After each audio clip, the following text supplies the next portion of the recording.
भारतीय संविधान का अनुच्छेद 11 ये कहता है कि संसद को कानून द्वारा नागरिकता के अधिकार को विनियमित करने का अधिकार है। Regulate the right of citizenship by law.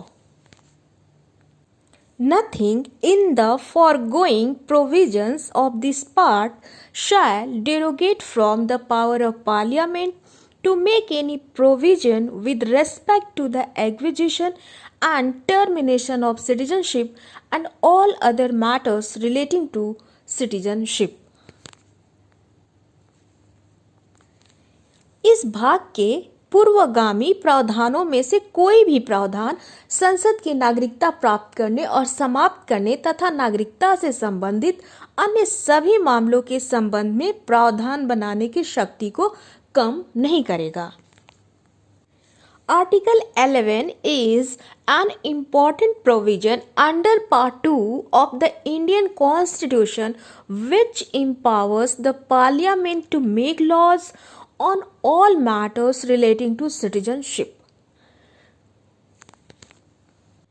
अनुच्छेद 11 का मुख्य उद्देश्य नागरिकता को एक गतिशील अवधारणा बनाना है ताकि बदलती सामाजिक, राजनीतिक एवं अंतर्राष्ट्रीय परिस्थितियों के अनुरूप इस संशोधन संभव हो सके।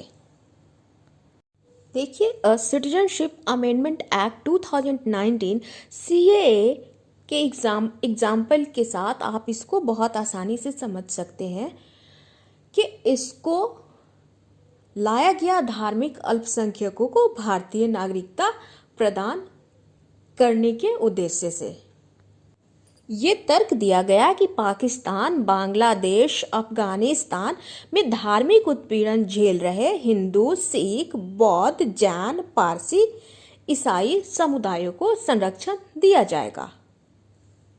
लेकिन सवाल उठे कि यह आर्टिकल 14 का उल्लंघन है, ये रीजनेबल क्लासिफिकेशन नहीं है, ये सेकुलरिज्म के अगेंस्ट है। इस तरह की बहुत सारी बातें भी उठी। खैर, हम यहाँ पे जो चर्चा कर रहे हैं वो है कि आर्टिकल 11 क्या कहता है। तो हम कह सकते हैं कि आर्टिकल 11 जो होता है represents flexibility and legislative supremacy with in the